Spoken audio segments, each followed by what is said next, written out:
Kembali kita bertemu di edisi Klinik Khotbah 22 November 2024. Bapak Ibu, kali ini saya mengajak kita untuk memaknai 4 matra keutamaan Kristus. Seperti yang ditulis Paulus dalam Kolose pasal 1 ayat 15 sampai 23. Kristus adalah yang terutama. Paulus tegaskan hal itu dalam Kolose 1 ayat 15-23 sambil menunjukkan kepada 4 dimensi atau matra kehidupan. Pertama, keutamaan dalam kekekalan yang adalah awal mula dari karya penciptaan. Di situ Kristus digambarkan Paulus sebagai gambar Allah yang tidak kelihatan. Matra kedua adalah keutamaan dalam kekinian. Kristus adalah pencipta, sekaligus penentu makna dari institusi dan jabatan-jabatan kekuasaan di semua lini atau sektor kehidupan. Ketiga, keutamaan dalam gereja. Paulus sebutkan bahwa Kristus adalah kepala tubuh. Dan yang keempat, keutamaan di masa depan. Paulus menggunakan istilah Kristus adalah yang sulung, yang pertama bangkit dari antara orang mati, untuk menunjukkan keutamaan Kristus di masa depan. Bapak Ibu, saudara-saudara, pemuda, remaja, anak-anak dan lansia, kekasih Tuhan. Paulus menegaskan keutamaan Kristus dalam 4 mantra ini dengan maksud dijadikan fondasi bagi kesaksian Kristen dan pewartaan umat beriman dalam dunia di semua sektor dan lini kehidupan. Saya ingat ada pepatah populer berbahasa Latin yang berbunyi lex agendi, lex essendi. Artinya tata perbuatan mengikuti tata keadaan. Paulus dalam Kolose pasal 1 ayat 15-23 menunjukkan Kristus adalah lex essendi, artinya hukum keadaan. Dan melalui itu Paulus bermaksud untuk memberi arah sekaligus makna bagi lex agendi, tata-tata perbuatan yang harus dilakukan oleh manusia yang percaya kepada Kristus sebagai wujud dari panggilan mereka dan ketaatan mereka kepada Kristus. Mari kita periksa satu persatu keempat matra itu. Pertama, Kristus adalah yang utama dalam hubungan dengan penciptaan manusia. Atau lebih tepat dalam hubungan dengan diskusi tentang manusia sebagai imago Dei atau gambar Allah. Kristus adalah utama karena dia adalah gambar Allah yang tidak kelihatan. Kristus menjadi semacam master plan atau grand design bagi segala sesuatu yang tercipta, baik yang kelihatan maupun tidak kelihatan.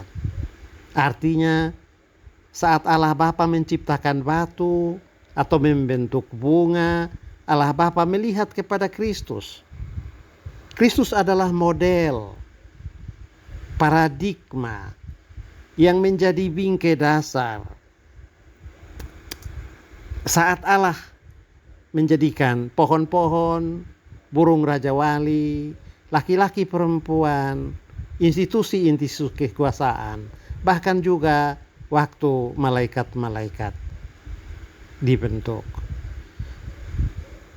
Semua yang adalah bagian dari realitas penciptaan adalah fotokopi atau hasil jiplakan dari Kristus yang adalah gambar Allah yang tidak kelihatan itu.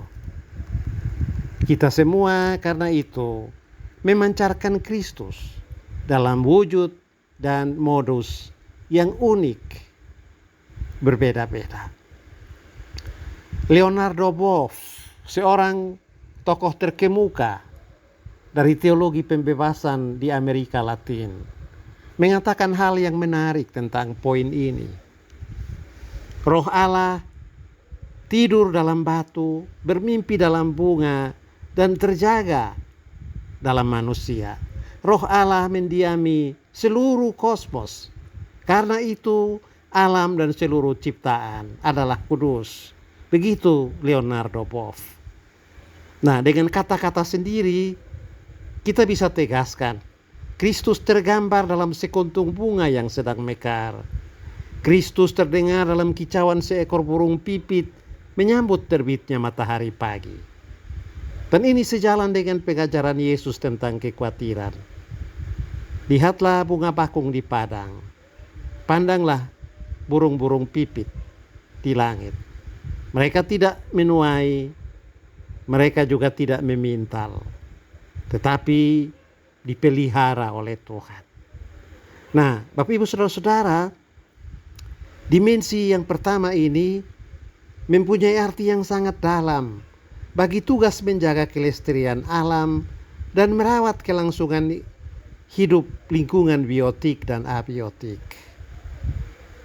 Kalau kita merusak keindahan bunga dengan menggunakan pupuk-pupuk kimia secara berlebihan, atau kita menembak mati seekor burung pipit hanya untuk hobi atau untuk menjadi pendamping makanan tersaji di meja, artinya kita menghilangkan gambar Kristus di dalam bunga bakung dan di burung pipit tadi. Paus Fransiskus juga mengatakan hal yang serupa. Dalam buku berjudul Laudatio Si, Sang Paus menulis, oleh karena keserakahan manusia, banyak suara yang mempermuliakan dan mengagungkan Allah hilang dari orkestra alam. Kristus sebagai yang utama, gambar Allah yang tidak kelihatan, mengajak kita untuk menjadi manusia yang merawat lingkungan hidup dan menjaga kelestarian keanekaragaman hayati yang adalah gambar-gambar Kristus dalam realitas ciptaan. Matra kedua, Kristus adalah utama di antara jabatan-jabatan dan institusi-institusi kuasa yang Paulus gambarkan dengan istilah singgasana, kerajaan, pemerintah maupun penguasa. Kristus utama karena dialah yang menciptakan struktur dan memberi otoritas kepada institusi kuasa-kuasa itu. Dia juga yang menjadi kriteria dan norma bagi implementasi dari kuasa-kuasa itu.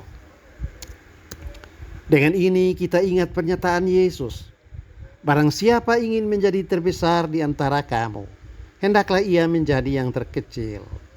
Barang siapa dilayani, hendaklah ia menjadi pelayan. Barang siapa ingin menjadi yang terkemuka di antara kamu, hendaklah ia menjadi hambamu. Sama seperti anak manusia datang bukan untuk dilayani, melainkan untuk melayani dan memberikan nyawanya menjadi tebusan bagi banyak orang. Paulus menunjukkan bahwa tujuan adanya singgasana, kerajaan, pemerintah maupun penguasa adalah untuk menjabarkan kehendak Kristus. Penegasan itu Paulus tekankan dalam kalimat, segala sesuatu diciptakan oleh Dia dan untuk Dia. Adanya pejabat atau pemimpin dalam tiap instansi, baik dalam komunitas politik, sipil, budaya maupun religius, dimaksud untuk menjadi pelayan-pelayan Kristus. Penerapan kuasa, otoritas, wewenang, dan komando yang menjadi job description mereka harus berlangsung dalam semangat imitatio Christi. Mereka memperlihatkan Kristus dalam menjalankan kuasa atau mempertahankan otoritas yang mereka pakai. Hendrik Berkhof, teolog Protestan asal Belanda, dalam bukunya yang berjudul Kristus dan Kuasa-Kuasa, menggambarkan kuasa-kuasa yang dimiliki oleh lembaga-lembaga manusia sebagai yang berfungsi menjadi wali Kristus. Mereka diadakan untuk menjaga ketertiban, mengatur keselarasan dan harmoni selama Kristus belum menyatakan diri secara final dan definitif di ujung sejarah manusia. Semua kekuasaan dunia menurut Hendrik Berkhof adalah seumpama tanggul-tanggul yang menjaga agar bencana tidak menghancurkan dan mencelakakan manusia sampai kedatangan kembali Yesus.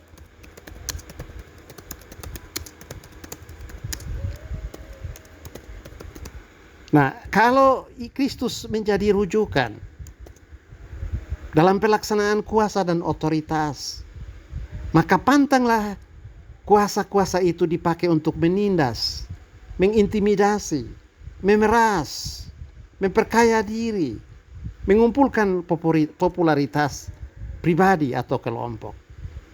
Dalam hubungan ini, Kosuke Koyama, teolog Protestan asal Jepang, yang menulis buku berjudul Tidak Ada Gagang pada Salib, menyebutkan hal yang sangat menarik mengenai profil pelaksanaan kuasa oleh Kristus. Dia katakan, Kristus adalah manusia pusat yang selalu memilih bergerak ke pinggiran dan menjadi manusia pinggiran. Kristus adalah pribadi yang berkuasa, tetapi berkenan untuk meninggalkan kekuasaannya dan menjadi hamba, bahkan mati sebagai orang yang terkutuk untuk mendapatkan manusia dan membebaskan mereka dari kutuk dosa. Maria adalah yang pertama menyanyikan nilai ini segera setelah malaikat Gabriel memberitahukan dia bahwa dirinya dipilih menjadi ibu yang akan melahirkan Yesus. Maria berkata, ia memperlihatkan kuasanya dengan perbuatan tangannya dan mencerai-beraikan orang-orang yang congkak hatinya. Ia menurunkan orang-orang yang berkuasa dari tahtanya dan meninggikan orang-orang yang rendah. Ia melimpahkan segala yang baik kepada orang yang lapar dan menyuruh orang yang kaya pergi dengan tangan hampa. Inilah Kristus, manusia di pusat yang memilih untuk bergerak ke pinggiran. Kristus bukan pemimpin yang ingin hidup dalam gelimang harta, dimanjakan dengan kemewahan, dilindungi dengan berbagai hak prerogatif, dan terbuai dengan yel-yel mentereng tapi kosong. Sebagai ganti, dia memilih menjadi hina, meninggalkan kemuliaan dan kebesaran sorga, menjadi yang terkecil di antara yang kecil. Ketimbang tinggal di sorga, dia memilih palungan dan kain lampin menjadi pakaiannya. Dia bersedia menggantikan mahkota kemuliaan dengan mahkota duri, supaya bisa memulihkan kembali keadaan manusia yang terpuruk karena dosa. Keutamaan Kristus nyata dalam keteladanan, tercermin dalam praksis. Kristus menjaga keselarasan antara kata dan karya, antara ujaran dan perbuatan. Tidak ada pencitraan, tidak nampak motif omon-omon saja. Semua ini Paulus sebutkan agar dijadikan cetak biru dari implementasi kuasa oleh semua institusi yang diciptakan Kristus, singgasana, kerajaan, pemerintah maupun penguasa. Para pemangku kuasa yang berseberangan dengan nilai-nilai di atas dalam implementasi kuasa, mereka tidak lebih dari agen-agen antikristus. Betapapun Nama Yesus dan ajaran-ajarannya sering dijadikan jargon pidato dan tema kampanye. Matra ketiga, Kristus adalah yang terutama dalam hubungan dengan kehidupan bergereja dan berjemaat. Paulus menggunakan metafora kepala bagi tubuh, yaitu jemaat. Di tempat lain, Paulus menyebut Kristus sebagai mempelai jemaat. Dia menasihati para suami untuk mengasihi istri seperti Kristus mengasihi jemaat. Ini bukan kasih sekedar sebagai perasaan sayang atau gejolak batin yang menggebu-gebu. Mengasihi istri seperti Kristus mengasihi jemaat lebih merujuk pada kesediaan untuk menderita, berkorban, menomorduakan diri, dan menomorsatukan istri dan keluarga. Bahkan siap menghadapi ancaman demi kebahagiaan dan kesejahteraan rumah tangga. Para pemimpin jemaat, pendeta, penatua, diaken, dan pengajar gagal mencerminkan kasih Kristus kepada jemaat kalau mereka menuntut hidup dalam kemewahan dan kelimpahan berkat persembahan warga jemaat. Sementara banyak warga jemaat yang dibiarkan tidak mampu dan hidup dalam kemiskinan, tak berdaya menyekolahkan anak-anak mereka. Aloysius Pieris, teolog Katolik asal Sri Lanka, berkata, membiara tanpa komitmen menjadi miskin seperti Yesus dan berjuang bagi orang miskin adalah sebuah pembujangan yang enak dan kemiskinan yang menyenangkan. Matra keempat, yang terakhir, Kristus adalah yang utama sehubungan dengan kehidupan masa depan di langit yang baru dan bumi yang baru. Paulus tegaskan itu dengan kalimat, ia adalah yang sulung, yang pertama bangkit dari antara orang mati. Bapak Ibu Saudara, kita tidak tahu seperti apa kehidupan sesudah mati. Akankah tubuh saat ini ikut juga dibangkitkan? Ataukah kita akan diberikan tubuh yang benar-benar baru pada saat sangkakala berbunyi dan nama orang-orang percaya dibacakan? Kalau tubuh saat ini ikut bangkit, bagaimana dengan mereka yang tubuhnya keropos oleh berbagai gangguan fisik, serangan penyakit, atau virus-virus yang merusak kebahagiaan mereka? Bukankah lebih baik tubuh itu diganti saja dengan tubuh yang baru, yang steril terhadap berbagai-bagai kerapuhan? Tetapi kalau manusia menerima tubuh yang baru sebagai pengganti tubuh saat ini ketika kebangkitan, bagaimana mungkin anak dan orang tua bisa saling mengenal dan bernyanyi bersama memuji Tuhan? Tentulah kakak dan adik akan menjadi orang asing satu terhadap yang lain ketika mereka bertemu di saat kebangkitan dari orang-orang mati. Kehidupan seperti ini akan sangat menyedihkan. Nah, belajar dari keutamaan Kristus sebagai yang sulung, yang pertama bangkit dari antara orang mati, kita boleh bersyukur karena tubuh baru yang kita terima nanti tidak lain adalah tubuh saat ini yang telah mengalami reparasi, daur ulang, atau recycling. Tubuh itu sama dengan tubuh saat ini, tetapi semua cedera insani yang melekat padanya sudah ditransformasi, direparasi, supaya siap dan layak menerima kemuliaan. Nah, kalau Kristus adalah yang sulung, yang pertama bangkit dari antara orang mati, maka wajiblah kita selama hidup ini merawat tubuh kita, menghargai tubuh itu dengan berbagai-bagai perawatan yang tentu saja berguna sebagai bentuk antisipasi dari tubuh kebangkitan yang akan kita terima nanti ketika Kristus datang kembali. Demikianlah 4 keutamaan Kristus. Dan hendaklah itu menjadi dasar, isi, dan pemberi makna untuk semua karya keterlibatan gereja dan orang-orang percaya dalam berbagai matra kehidupan. Kristus memang sudah memenangkan peperangan bagi kita dan untuk kita. Tetapi kita masih perlu menunjukkan kemenangan itu dalam pertempuran-pertempuran dengan si jahat di berbagai sektor kehidupan. Demikian Klinik Khotbah edisi 22 November 2024. Tuhan memberkati kita melalui perenungan firman-Nya.